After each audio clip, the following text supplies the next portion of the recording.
మనకి పోరంబోకు విశ్లేషకులు ఎక్కువ. మన రాష్ట్రం బాగు కంటే చెడు ఎక్కువ కోరుకుంటూ ఉంటారు. అందరూ ఎక్కువగా హైదరాబాద్లోనే ఉంటారు. ముఖ్యంగా మా కేఎస్ ప్రసాద్ లాంటి వ్యక్తులు అయితే మరీ దారుణంగా మాట్లాడతారు. నిన్న మొన్నటి వరకు ఒక ప్రచారం, ఈరోజు సడన్గా రాత్రి అమరావతికి సంబంధించి అమరావతి పైన ఒక పెద్ద డిబేట్ పెట్టేశారండి. ఆ డిబేట్లో మళ్ళీ సేమ్ 14 నుంచి 19 వరకు ఆ మధ్యకాలంలో ఏదైతే విష ప్రచారం చేశారో, డబ్బులు తింటున్నారని, భూదోపిడి అని, లక్షల కోట్ల రూపాయలు అవినీతి చేసేసారని చెప్పేసి ఏదైతే మాట్లాడుకుంటూ వచ్చారో మళ్ళీ ఇప్పుడు సేమ్ స్ట్రాటజీ అండి. ఇప్పుడు కాస్త విచిత్రంగా మాట్లాడుతున్నారు. ఏమని మాట్లాడుతున్నారంటే, అసలు అమరావతిలో అంత పెద్ద పెద్ద భవనాలు ఎందుకు, ఎవరు అడిగారు, మనకు అవసరమా పెద్ద పెద్ద బిల్డింగ్లు? వీళ్ళు మాత్రం హైదరాబాద్లో ఉండొచ్చు, పెద్ద పెద్ద అపార్ట్మెంట్లో ఉండొచ్చు, మంచి మంచి కార్లు కొనుక్కోవచ్చు, రోజు కార్లలో తిరగవచ్చు. కానీ ఆంధ్రప్రదేశ్లో, ముఖ్యంగా ఆంధ్రప్రదేశ్ రాజధాని అయినటువంటి అమరావతిలో పెద్ద పెద్ద భవనాలు ఎందుకు, ఎవరిని ఉద్ధరించడానికి? ఈశ్వర్ గడు ఏమన్నాడంటే, గత ప్రభుత్వం ఏ పని చేయలేదు కాబట్టి, వీడేమన్నాడంటే చేయలేదండి, చేయలేదు. ఎందుకు చేయలేదు? గత 5 ఏళ్ల కాలం పాటు మీరు అమరావతిని అలా శ్మశానం కింద ఎందుకు తయారు చేసి పెట్టారు? ఏం చేశారండి మీరు అధికారంలోకి వచ్చిన తర్వాత? అమరావతిని బూచీగా చేపించి అవినీతి జరిగింది, మేము తేల్చేస్తాం, 6,17,000 కోట్ల రూపాయలు అవినీతి చేశారని చెప్పేసి పుస్తకాలు వేసి, మేము అధికారంలోకి రాగానే చంద్రబాబు నాయుడు గారిని 45 రోజుల్లో నేను జైల్లో వేస్తానని చెప్పేసి శపథాలు చేసి 5 ఏళ్ళు అమరావతిని సర్వనాశనం చేసేసింది. కాకుండా ఇక్కడికి వచ్చి చేయలేదండి, చేయలేదు. ఎందుకు చేయలేదు? మీరు ఎందుకు ప్రశ్నించట్లేదు? ఆ రోజు అమరావతిని పూర్తిగా నాశనం చేసేస్తూ ఉంటే జగన్మోహన్ రెడ్డికి భజన చేశారు. అసలు అమరావతిలో రాష్ట్ర రాజధాని ఉండడానికి వీలు లేదు, 3 రాజధానులు చేసేద్దాం, 3 ముక్కలు చేసేద్దాం, ప్రాంతాల వారిగా కొట్టుకు సత్తారని చెప్పేసి ప్లాన్ చేశారు. ఆ రోజు భజన చేశారు. ఈ రోజు ఇక్కడ డిబేట్లో కూర్చొని తెగ బాధపడిపోతున్నారు. అంత బాధపడిపోవాల్సిన అవసరం లేదు. రాష్ట్ర ప్రభుత్వానికి తెలుసు, చంద్రబాబు నాయుడు గారికి తెలుసు ఏం చేయాలి అనేది. రాష్ట్ర ప్రజలకు ఒక క్లారిటీ ఉంది.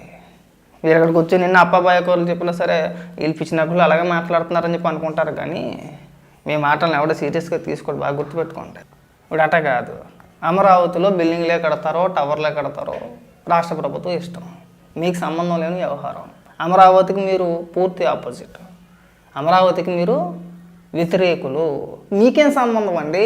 పోను నువ్వేమైనా రాష్ట్రంలో ఉంటావంటే నువ్వు రాష్ట్రంలో ఉండవు, చక్కగా హైదరాబాద్లో మనం బేగంపేటలో తిరుగుతూ ఉంటాం, మనకు ఒక కారు, ఉండడానికి ఒక మంచి ఇల్లు, పొద్దున్నైతే 4 స్టూడియోలో తిరుగుతాం. హైదరాబాద్ మొత్తం ఎలా ఉంటుందో చూసావు కదా, ఎక్కడ చూసినా పెద్ద పెద్ద అపార్ట్మెంట్లు కనబడుతూ ఉంటాయి. నీకు చిన్న ఉదాహరణ చెప్తా. 2007, 2008 ఆ ప్రాంతంలో మేము హైదరాబాద్లో ఉండేటప్పుడు మీకు కూకట్పల్లి నుంచి ఫస్ట్ రోడ్లో తిరిగితే మీకు 4th ప్లేస్ అంటాను. మన హైటెక్ సిటీ వెళ్ళొచ్చు, అలాగే బోరబండ వెళ్ళొచ్చు, మళ్ళీ అటు నుంచి అటు మోసాపేట కూడా రావచ్చు. ఏం ఉండేది కాదు, అంతా కూడా అంత ఎడారిలాగా ఉండేది. మేము ఆ రోడ్లోంచి వెళ్ళి లెఫ్ట్కి తిరిగితే రైట్ సైడ్ పెద్ద పెద్ద టవర్లు కనబడతాయి కదా, అదంతా కూడా ఆ రోజుల్లో ఒక కొండలాగా ఉండేది అనమాట. హైట్గా ఉండి కొండలాగా ఉండేది, ఎవరు ఉండేవారు కాదు, జన నివాసం ఉండేది కాదు. సాయంత్రం 6 దాటి వెళ్ళాలంటే భయం వేసేది మాకు. అప్పుడు పెద్ద టవర్ కట్టేవారు, ఒక 50 అంతస్తులు 60 అంతస్తులు ఉంటుంది, రైట్ సైడ్కి ఉంటుంది, ఎప్పటికీ ఉంటుంది. గుర్తుపట్టలేనంతగా మారిపోయింది ఆ ప్రాంతం. ఎవరో లేని ప్రాంతంలో ఇంత పెద్ద టవర్లు ఎందుకు కడుతున్నారా అని చెప్పేసి అనుకునే వాళ్ళని. ఇప్పుడు చూస్తే, రీసెంట్గా వెళ్ళినప్పుడు చూస్తే అసలు ఆ రోజుకి ఈ రోజుకి అసలు రూపురేఖలు లేవు. అసలు ఏంటి ఇదంతా మేము తిరిగిందేనా, లేదంటే అప్పుడు ఇలా ఉండేది ఎలా మారిపోయింది ఏంటని చెప్పేసి అని అనుకుంటున్నాం. ఆ రోజుల్లో నీకు మోసాపేట నుంచి ఇలా మన కైతలాపూర్ మీదుగా హైటెక్ సిటీ వచ్చే దారి ఏదైతే ఉందో, 4th ప్లేస్ రోడ్ ఏదైతే ఉందో, ఆ రోడ్లో ఒక్క మనిషి కనిపించేవాడు కాదు. సిటీ కన్నా ఎక్కువైపోయింది ఈ రోజున, గుర్తుపట్టలేనంతగా మారిపోయింది. ఇక్కడికి వచ్చి హైదరాబాద్లో ఉండి ఇక్కడికి వచ్చి అమరావతిలో బిల్డింగ్లు ఎందుకండి, మీకెందుకండి? బిల్డింగ్లే కడతారో టవర్లే కడతారో లేదంటే ఇంకేం చేస్తారు, మీకేం సంబంధం అని అడుగుతున్నా. మీకు ఒక లక్ష్యం ఉంది, అమరావతిని ఎలాగైనా నాశనం చేసేయాలని. రాష్ట్ర ప్రభుత్వం ఇప్పుడు బిల్డింగ్లే కట్టుద్దో భవనాలే కట్టుద్దో మీకు అనవసరమైన అంశం అది. గత 5 ఏళ్లలో ఏం చేశారంటే ప్రతి యదవా కూడా దాటేస్తాడు, చేయలేదండి, చేయలేదు. ఎందుకు చేయలేదండి, ఎందుకు చేయరు, ఎందుకు చేయరు? పోనీ మీరు 3 రాజధానులు అని చెప్పేసి ఏం చేశారండి, దానికి ఎందుకు సమాధానం చెప్పట్లేదు? ఒక పెద్ద భవనం కట్టుకున్నాడు విశాఖపట్నంలో, మళ్ళీ దాని గురించి గొప్పగా చెప్పేస్తున్నారు. 500 కోట్ల రూపాయలతో 470 కోట్ల రూపాయలతో కట్టేశారండి ఒక బిల్డింగ్. అదంట టూరిజానికి అంట. అది ఎవడైనా కడతాడండి టూరిజానికి 500 కోట్ల రూపాయలతో భవనం అని చెప్పేసి అని మీరు చెప్పుకొచ్చిన లెక్కలే. ఏం ఉపయోగం ఆ బిల్డింగ్ వల్ల? కోట్ల రూపాయలు దండగా వృధా ఖర్చు, దాని మెయింటెనెన్స్ వృధా ఖర్చు దానికి ఈ రోజుకి కూడా. అంతకుముందు హరిత రిసార్ట్స్ అని చెప్పేసి ఉండేది, సంవత్సరానికి 7 కోట్ల రూపాయల ఆదాయం వచ్చేది. మరి ఈ భవనం వల్ల మీరు కట్టిన 500 కోట్ల రూపాయల భవనం వల్ల సంవత్సరానికి ఎంత ఆదాయం వస్తుందండి? 500 కోట్ల రూపాయలకు వడ్డీ ఎంత అవుతుంది? దాన్ని మెయింటెనెన్స్గా చోటబారాయించాలి. ఈ లెక్కలన్నీ వదిలేశారు. మీరు హైదరాబాద్లో కూర్చొని మాకు ఇక్కడ పరిశ్రమలు ఎందుకు, భవనాలు ఎందుకు, అసలు మనకు రాజధాని ఎందుకు, హైకోర్టు ఎందుకు కట్టాలి, ఇంకోటి ఎందుకు కట్టాలి, మళ్ళీ అసెంబ్లీ అని చెప్పేసి ఇంకోటి ఇవన్నీ ఎందుకు కట్టాలని చెప్పేసి అని అక్కడ కూర్చొని వాగుతూ ఉండండి. ఇక్కడ మేము నాశనం అయిపోయినా పర్వాలేదు, అక్కడ మీకు నెల నెల పేమెంట్ వస్తుంది కాబట్టి మన జగన్మోహన్ రెడ్డి భజన చేసుకుని మా రాష్ట్రం మా జీవితాన్ని నాశనం చేసేయండి. ఇక్కడ అప్పటికి మేమే కదండి కట్టేది.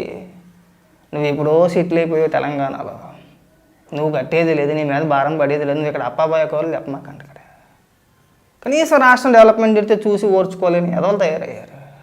అమరావతి గురించి మాట్లాడుతున్నారు కదా, ఇంకా చెబుతా చూడండి. ఇక్కడ విచిత్రం అన్నమాట.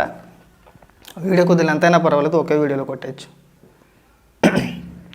వైఎస్ఆర్సీపీ పార్టీ అఫీషియల్ పేజీలో ఎంత బాధపడిపోతున్నారంటే వీళ్ళు అమరావతి గురించి.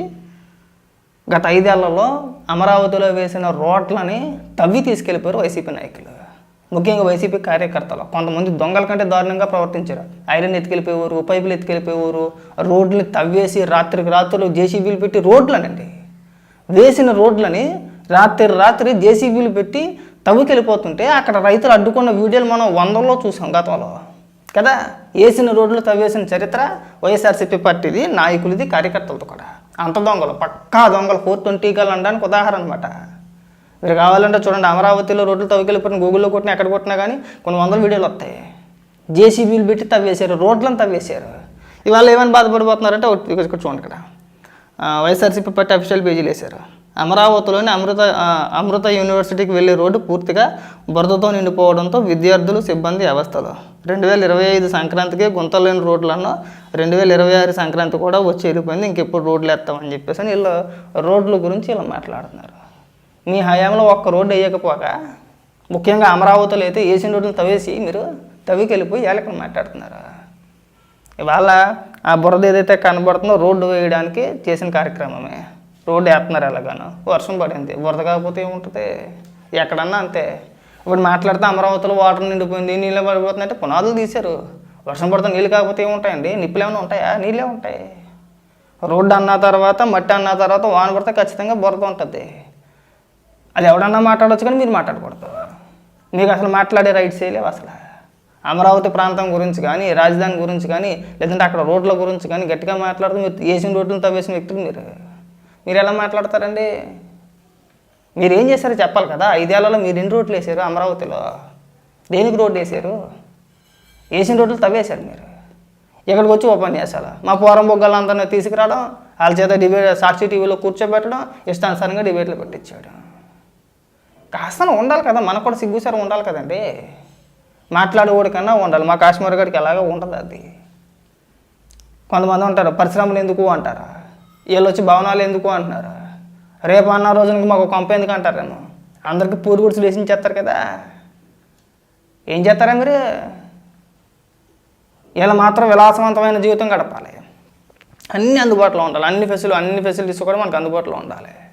కారు అంటే కారు, ఫ్లైట్ అంటే ఫ్లైట్, మెట్రో అంటే మెట్రో, పెద్ద పెద్ద భవనాలు ఉండాలి, మనం తిరిగే ఏరియా మొత్తం రిచ్గా కనబడాలి, మనకు అక్కడ ఉన్న పిల్లలందరికీ ఉద్యోగాలు కలగాలి, మనకు మాత్రం ఏం దొరకకూడదు. మనం అడుక్కుతాను చిన్న చిన్న పూరి గుడిసెలు వేసుకొని, ఒక గంప, ఒక పార, ఒక క్యారేజ్ ఒకటి చేతితో పట్టుకొని, మెల్ల టువాలు ఒకటి వేసుకొని, రోజు ఇంకెలాగో కూలిపనికి వెళ్ళి బతికలే కాబట్టి రోజు కూలిపనికి వెళ్ళిపోతూ ఉండాలి. అంతేనా? ఎదవలకు మార్పు అనేది ఉండదు. ఇంకా చిన్నప్పటి నుంచి చూస్తున్నాను, ఎవడు మాట్లాడినా కానీ వ్యతిరేకంగానే మాట్లాడతారు. మన రాష్ట్రం మాత్రం అభివృద్ధి చెందకూడదు. ఇంక ఈ అప్పబాయ కోరలు చెప్పమాకండి. మీరు ఎలాగో చేయలేదు అమరావతిలో మీరు ఎలాంటి అభివృద్ధి కార్యక్రమాలు చేయలేదు, ప్రభుత్వం చేస్తుంది.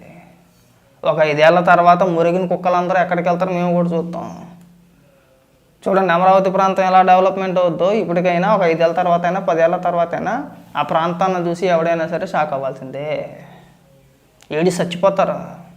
గతంలో అలాగే చేశారు. ఐటెక్ సిటీ అప్పుడు కూడా అలాగే ప్రచారం చేశారంటే మనకు తెలియదులే, మనకి అంతంత మాత్రంగా ఊహ తెలుసు. అప్పుడు పరిస్థితుల గురించి ఇప్పుడు మాట్లాడితే చాలా చండాలంగా ఉంటుంది. ఇప్పట్లాగే ఉంటుంది అప్పుడు కూడా. అప్పుడు ఎంతమంది అపోజ్ చేశారో, అప్పుడు ఎంతమంది వ్యతిరేకించారో. సరే వాళ్ళు చాలామంది మాట్లాడతారు, చాలా రకరకాలుగా మాట్లాడతారు గడియడు దుబ్బెత్తానికి. మనకు తెలియదు కాబట్టి, వాస్తవ పరిస్థితులు మనకి ఇప్పుడు తెలుసు కాబట్టి, మీరు మాట్లాడే మాటలు మేము చూస్తున్నాం కాబట్టి మాట్లాడగలుగుతున్నాం.